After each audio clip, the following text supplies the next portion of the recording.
ስኬታማ ስትሆን ሁሉም ሰው አብሮህ ቆሞ አጨብጫቢ የሚሆን ይመስልሃል? አረ በፍጹም አረ በፍጹም። እውነታው ግን የዩቲዩብ ቪዲዮ ሰርተክ ዲስላይክ የሚያደርግ የመጀመሪያው ሰው የቅርብ ጓደኛክ የመሆኑ እድል ሰፊ ነው። ሰዎች ስለ አንተ የወሬ ወፍጮ ሲከፍቱ፣ በምቀኝነት ብዛት እንቅልፍ አልባ ምሽቶች ሲደራረብብህ እንኳን ደስ ያለ። በትክክለኛው መንገድ ላይ ነህ ማለት ነው። ዛሬ በሳቅና በቁም ነገር የምቀኞችን ጥቅም እንዘረዝራለን። እንኳን ወደ ቻናላችን በሰላም መጣችሁ።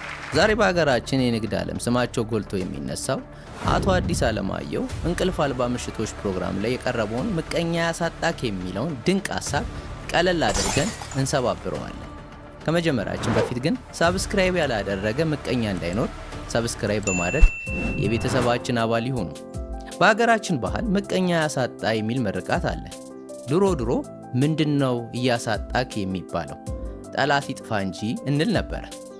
ግን አዲስ አለማየሁ እንዳለው ይህ ጥልቅ ፍልስፍና ነው። እስኪ ያስቡት። ጠዋት ተነስተ ፊትን ሳትታጠብ ቀኑን ሙሉ ሶፋ ላይ ተኝተ ቲክቶክ የምታይ ከሆነ ማንም አያይም፣ ማንም አይቀናብም። ማንም መጥቶ ይሄ ልጅ እኮ መተኛት በጣም ያውቃል ብሎ አይቀናብም። ምቀኝነት የሚመጣው ስትሰራ፣ ስታሸንፍ እና ሰዎች ማድረግ ያቃታቸውን ነገር በማድረግ ስታሳይ ብቻ ነው። ስለዚህ ምቀኛ ካለክ አድናቂ አለ ማለት ነው። ልዩነቱ የነሱ አድናቆት በቁጭት የተሞላ ብቻ ነው። ብዙዎቻችን ስኬታማ ሰዎች ስናይ ዋው መኪናቸው፣ ኑሯቸው ብቻ የሚታየን፣ ከጀርባው ግን ምን አለ? እንቅልፍ አልባ ምሽቶች። አቶ አዲስ እንደገለጹት የአንድ ትልቅ ድርጅት መሪ መሆን ማለት በመቶዎች የሚቆጠሩ ሰራተኞችና የቤተሰቦቻቸውን ሕይወት በትከሻ መሸከም ማለት ነው። የገበያው መለዋወጥ፣ የዶላር እጥረት፣ የቤት ኪራይ ጭማሪ ሲመጣ ሰራተኛው ደሞዝ መቼ ይገባል ብሎ በሰላም ይተኛል። መሪው ግን እንዴት አድርጌ ደሞዝ እከፍላለሁ እያለ ጣሪያ ሲቆጥር ያድራል። ስለዚህ ማታ እንቅልፍ አጥተህ ስትገላበጥ የኔ ድካም አትበል፣ እየመራው ስለሆነ ነው ብለክ ራስን አጽናና። አንዳንዶቻችን ሰው ሰደበን ወይም አጣጣለን ብለን ቶሎ እናለቅሳለን። አዲስ ግን የሚለው አሉታዊው ወደ ውስጣዊ ጉልበት ቀይረው ነው። አንድ ሰው መጥቶ አንተ ምንም አትረባም፣ ይህንን ስራ በፍጹም አትችለው ሲል እሺ ብለኸው ማልቀስ የለብም። በውስጥ ቆይ ላሳይ ብለ ያንን ንዴት እንደ ጭነት መኪና ነዳጅ ተጠቀምበት።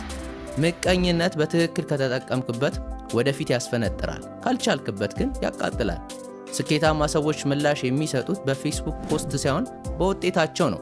በአገራችን ስራ መፍጠር በራሱ የመሰናክል እሽቅድድም እንደመጫወት ነው። ዛሬ ቢሮክራሲው፣ ነገ ፖሊሲው ሲለወጥ፣ አንዳንድ ጊዜ እኮ ደግሞ ፍቃድ ለማደስ የምታየው መከራ ራሱ ሌላ ዲግሪ የሚሰጥ ነው። ግን አዲስ እንዳለው እነዚህ ሁሉ የጨዋታው ህግ አካል ናቸው። ፈተና በበዛበት አካባቢ ስትሰራ ስብዕና ይበልጥ ይጠነክራል። ስለዚህ ችግር ሲመጣብህ ለምን እኔ ሊመጣ አትበል፣ ለጨዋታው ዝግጁ ነኝ በል። ለማጠቃለል ግልጽ የሆነ ራዕይ ካለክ በዙሪያ ያሉ ጩኸቶች አይሰሙክ። ዓላማክ ለሀገርና ለወገን የሚተርፍ ከሆነ ማንኛውም መሰናክል አያቁምክ። የሚደግፉ የሚቃወሙ እኩል ውደዳቸው። ደጋፊዎችክ ብርታት ሲሆንክ፣ ተቃዋሚዎች ደግሞ ጥራትና ጥንቃቄ ያስተምሯል። እናንተስ በሕይወታችሁ ያጋጠማችሁ የምቀኝነት ወይም የእንቅልፍ ማጣት ገጠመኝ ምንድን ነው? በኮሜንት መስጫው ላይ አጋሩ። ያው እንደተለመደው ቪዲዮ ከወደዳችሁት ላይክ፣ ካልወደዳችሁት ደግሞ ለጠላቶቻችሁ ሼር አድርጉ። በሚቀጥለው ቪዲዮ እስከምንገናኝ ቻው።